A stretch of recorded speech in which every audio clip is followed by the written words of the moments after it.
Coming to you from the Deep South, this is the Blue Collar Leadership Podcast.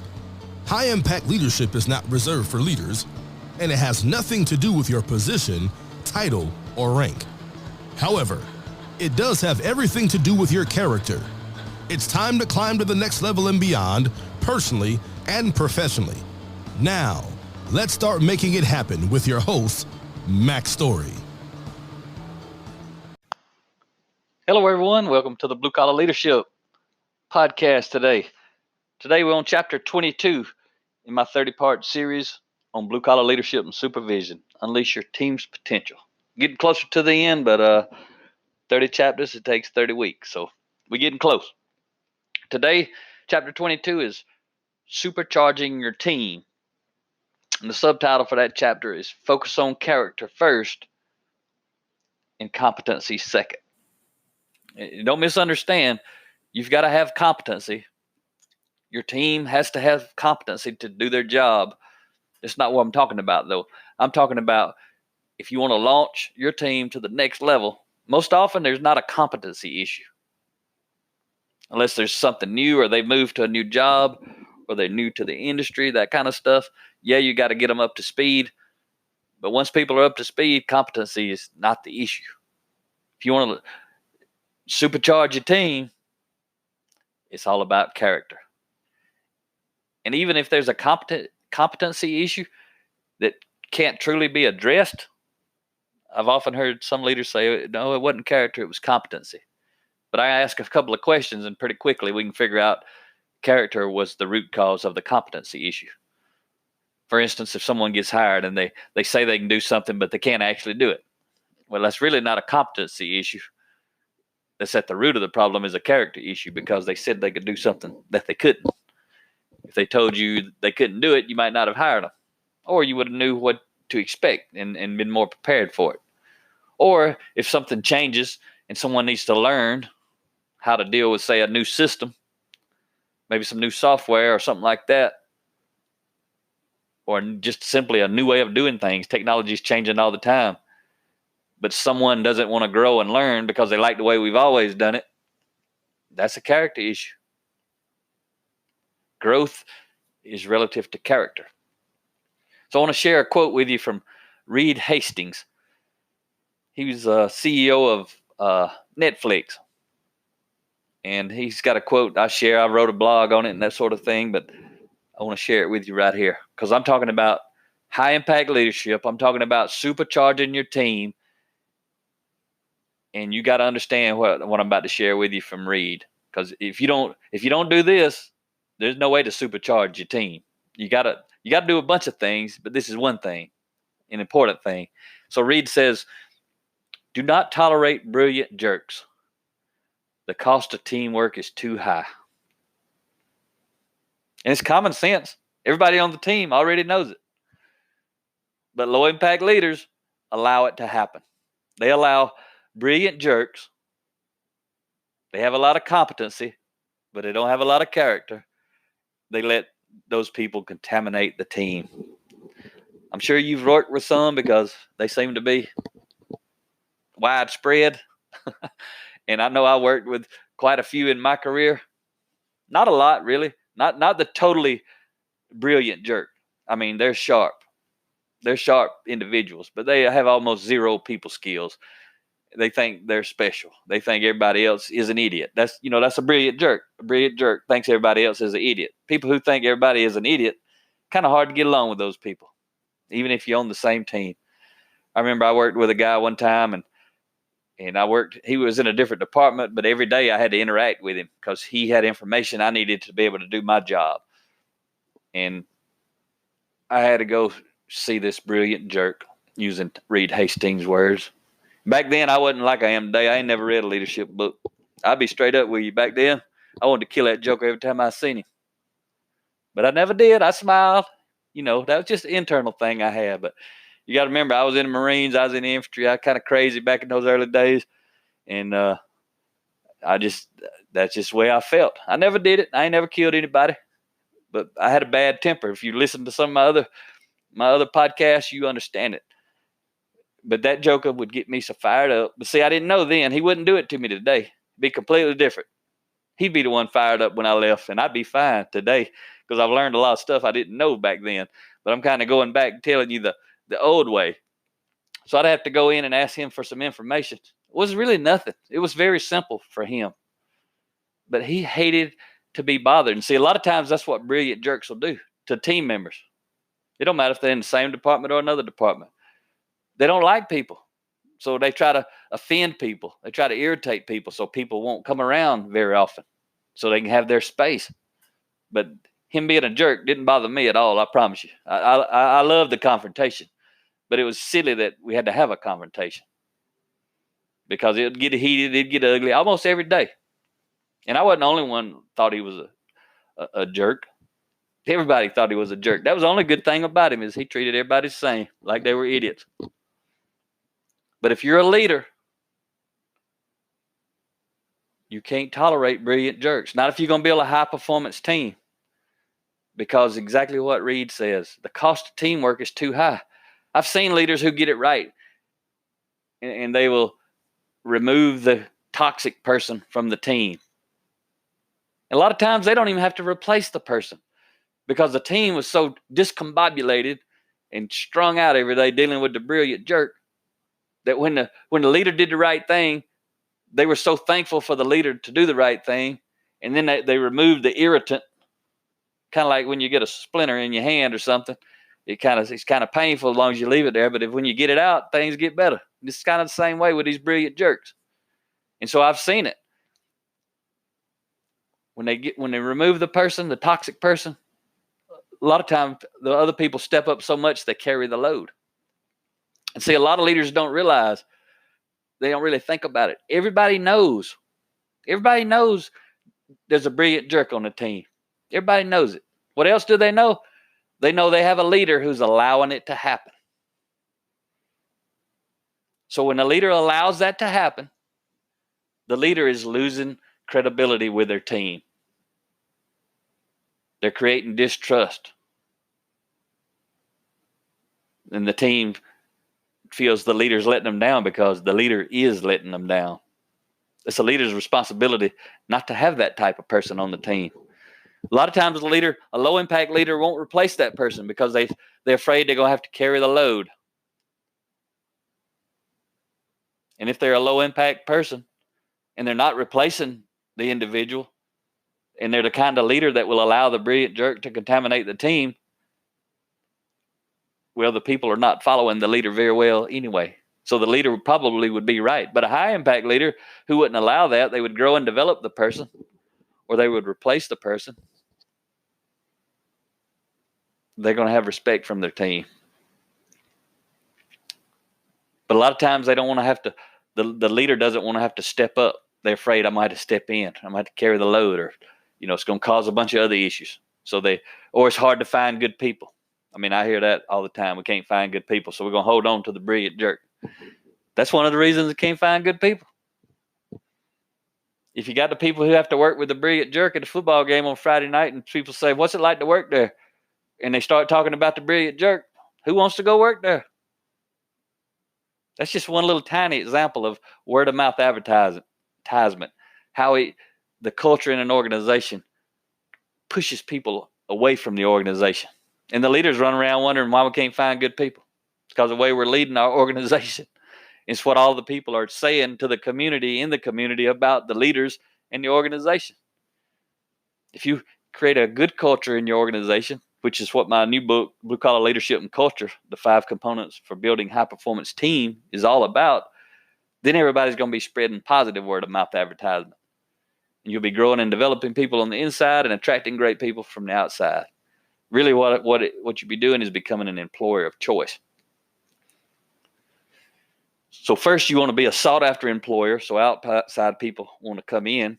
But how do you do that? You become an employer of choice. So the people who are already working there want to continue to work there, and they have a strong desire to work there. And how do you do that? Chapter 22. You supercharge your team. It takes great people to attract great people.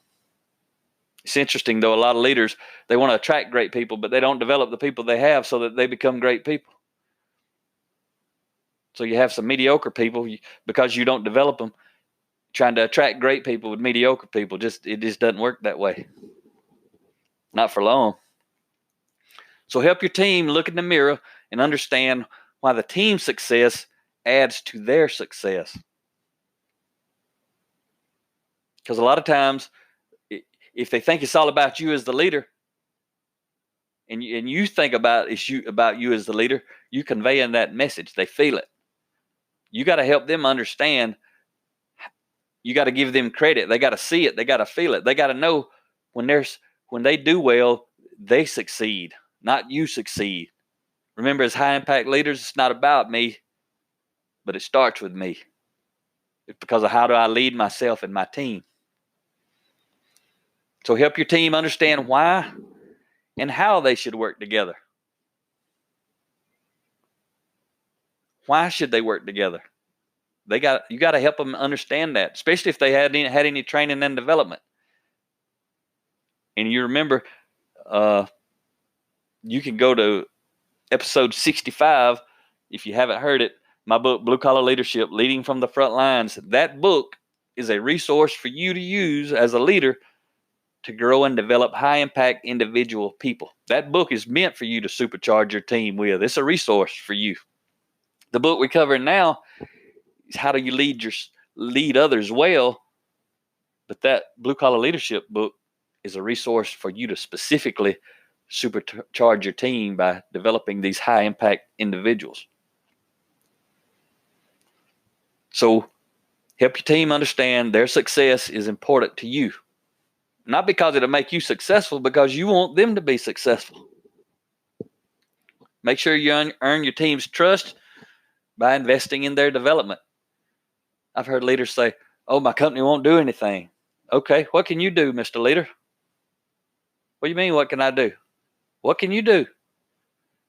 Maybe your boss, your leader, don't want to develop you or anybody else. Okay, what can you do? Can you buy your team's books? No, I got too many people. I ain't got the money. Oh, what can you do? Can you play this podcast on your phone for free? Yeah, I can do that. Okay, what are you waiting on? Do it. Find a way. Buy everybody books. Lead them through book studies. I talk about that all the time. That's why I write 30 chapters, 3 pages per chapter. You can read a chapter in 6 or 7 minutes. You got to lead. You can't lead people without leading people. And I ain't talking about nothing off the charts. I just had a post pop up just a few days ago. And it was on LinkedIn. It was a leader had taken a picture of his team. They was holding my Blue Collar Leadership and Teamwork book, 30 Traits of High Impact Players. One of the guys in the middle was holding it up. They had a whiteboard with all kind of leadership stuff written on it behind them. And they had a team of blue collar frontline workers. And I mean, it's just amazing. I just love seeing this stuff. I even know these people were doing that. And the leader was making a post, said, for the last 30 Fridays, every Friday morning, we've been going through a chapter. 30 chapters, right? 30 Fridays. That's what they were doing, a book study once a week. And the leader was saying they were finished with it. But now after 30 weeks, it was a part of their culture. It's about who they were. That didn't cost much. $18 book. You invest in a person, $18. You annualize that out over 2,000 hours in a year. That's less than a penny investment in a person. Less than a penny per hour, annualized out over a year per person to give somebody one of these books, lead them through a book study. But you don't have to spend any money. You can go to my LinkedIn site, download articles, print them things off, print them off, share them, hand them. People who talk about the money, they just make an excuse. Leading people, investing in and developing people. In today's world, with all the technology, all the free stuff, there ain't no excuse, except the leader does not want to do it. So if you want to supercharge your team, you got to supercharge yourself. Remember that episode not too long ago about inspiration? All your growth happens outside your comfort zone. Go get uncomfortable. Leading your team through a book study or getting them around a table listening to a podcast or an audio book may not be very comfortable for you, especially if they don't want to do it. Doesn't matter if they want to do it. Doesn't matter if you're going to be uncomfortable. You need to make it happen if you're going to be a high impact leader. That's what we do. We make things happen. So make sure your team knows they'll get all the credit for their success, like I said earlier. That's why you're developing them, to help them be successful. Yes, you're going to be indirectly successful, but that can't be the reason you're doing it. But it's going to happen. They're going to feel it, whichever way it is. So as your team become high-impact players, help them begin to think like high-impact leaders. Prepare them for the next level. See, somebody on the front line, if I was in an organization, I would teach everybody on the front line blue-collar leadership. I would teach everybody on the front line blue-collar leadership and teamwork. I would teach everybody this book right here, the one I wrote for the leaders. I would teach everybody this book, Blue-Collar Leadership and Supervision. I teach everybody this book. The reason why, this book is full of principles on how to influence other people authentically. Remember, it's nothing to do with position and title. If you're a leader, you have a position and title, but all I'm teaching you is set it up to the side and lead without it. Guess what everybody on your team's already doing, especially frontline people, entry-level people. It doesn't matter what level they're at, but I'm saying frontline, entry-level people. Are they influencing each other back and forth every day? Are they influencing other people outside of their department? Are they influencing support people? Are they influencing other leaders? Are they influencing you? It's the same stuff. They need to know this stuff just as much as everybody else does. Leaders absolutely need to know it, the formal authority leaders. But everybody needs to know these principles. Imagine if everybody on the team is trying to do this same stuff. It's a whole lot easier for the team to be successful. And you need to know this. Your character is the key to your team's character.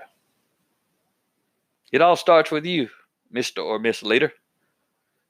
When I'm on the ground, it starts with me. When I walk into an organization to do some on-site development, or back when I was leading Kaizen events and I walked in on Monday and I get a new team of people, my character was key.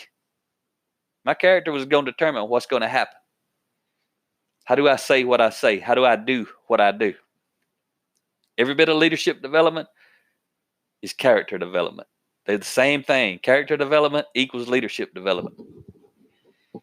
Would your team be easier to lead if they had better character? Absolutely. That's common sense. You're like, you stupid, Mac. Why you ask me that question?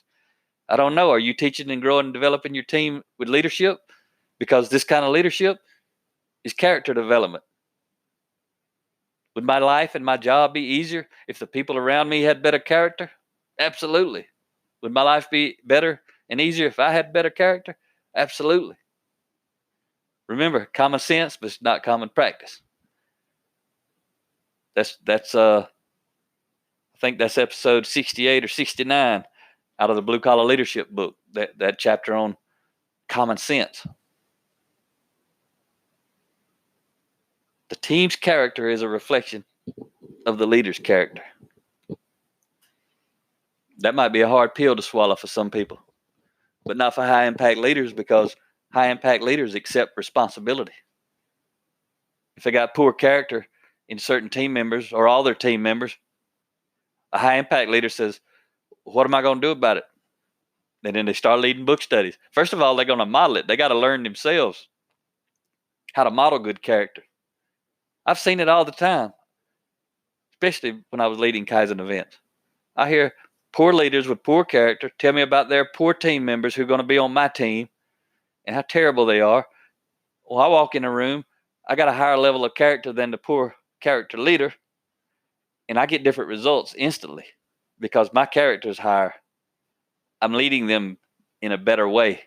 They're responding in a better way. It's not about me, but it starts with me. Remember that. I say it all the time. You must walk the talk. You got to model it. Leadership's more caught than taught. You've heard it. And your success depends on your team's success. So don't worry about your success. Help them be successful, and guess what you'll be? Successful. But if you come in, you walk through the door, your team can feel it. It's all about you being successful. You're probably not going to be very successful. You got to take the high road and say, I'm here to serve you. I'm here to remove obstacles for you. I'm here to clear your path. I'm here to develop you. I'm studying at night on my own time so I can come in here and develop you today on your time. And you might motivate and inspire them to go home and study and grow on their own time. If you do, you will have inspired them. And your job will get easier. Because not only will you be growing and developing them, but now they'll be growing and developing themselves. And probably their coworkers. So I want to touch one more time on my book, Blue Collar Leadership. And remember, there's a 30-part series. Starts at episode 65. It's already out there. This one's not finished yet, but that one is. So I want to help you be more successful. And how? I just talked about it. By helping you help your team be more successful. I intentionally made Blue Collar Leadership and Supervision the second book in this Blue Collar Leadership series because I wanted to be sure I had the first one, which was Blue Collar Leadership, leading from the front lines. I want to make sure I had it ready before you read this book. So when I first wrote these books, I wrote the one for the frontline entry-level people first because I want to make sure it was ready by the time you read this book so I could put it in this chapter so you could use it to develop your team. Because I want to help your team begin to think like high-impact leaders while they're still on the front lines. All that means is they'll be high-impact individuals because leadership is influence. Everybody's a leader because they have influence with other people. Everybody's a follower because they're influenced by other people. And everybody's a manager of things and processes in their personal life and their professional life. Everybody's a leader, follower, and manager. The key to being highly effective is getting it right, doing the right thing at the right time for the right reason in the right way. You get all that right, and you're going to be highly effective when you're in those three roles. You got to be in each role at the right time for the right reason in the right way. And you'll figure it out. You'll become highly effective. So I wrote Blue Collar Leadership, Leading from the Front Lines, specifically for leaders to use to develop their teams, the frontline entry-level teams, although everybody in the organization actually needs to learn what's in that book because it's how to lead yourself well. You can learn about it, and remember, you can download the first 5 chapters at bluecollarleadership.com/download, and also the 5 chapters from all of my Blue Collar Leadership books and a few others. And you, even if you're a formal authority leader, you need to learn what's in that book. You'll learn a lot from it, and you'll see how beneficial it'll be for your team and the impact it'll have on your ability to increase your influence with them. So check out Blue Collar Leadership. If you're a leader and you have a frontline team, check it out. Read it. You're going to get a lot out of it. But you read it. You read each chapter and say, if my team actually started living these principles and applying these principles, would they be easier to lead? Every chapter you're going to say, yes. Yeah, I wish they would do this. Yeah, I wish they would do this. Yeah, I wish they would do that. They may not have ever heard this stuff. And if you don't teach it to them, they still are not going to have heard it. That's what leadership is. Liz Wiseman had this to say, and I'll wrap it up for today. The ability to mobilize the skills and competencies of the people around us has a bigger impact on our performance than does the amount of experience we have. One more time. The ability to mobilize the skills and competencies of the people around us has a bigger impact on our performance than does the amount of experience we have. She's talking about leadership, mobilizing the skills and competencies of other people around us. That's our team. As high-impact leaders, that's our team. And it has a bigger impact on our performance than our experience. You think about it. We got all this experience. It's not doing us any good if our team's not performing. And I always say this. If the team's not performing, it's because the leader's not serving. Or you could say not helping, whichever word you like to use. Hope you enjoyed today's episode. Talk to you next time. Make it happen or someone else will. It might as well be you. Are you serious about taking your career and your life to the next level and beyond? Check out Mac Story's Blue Collar Leadership series books and others, now available on audio, along with paperback and ebooks at Amazon, iTunes, and Audible. Please visit bluecollarleadership.com to learn about Mac's books, programs, special offers, certifications, and more. Thank you for listening to the Blue Collar Leadership Podcast.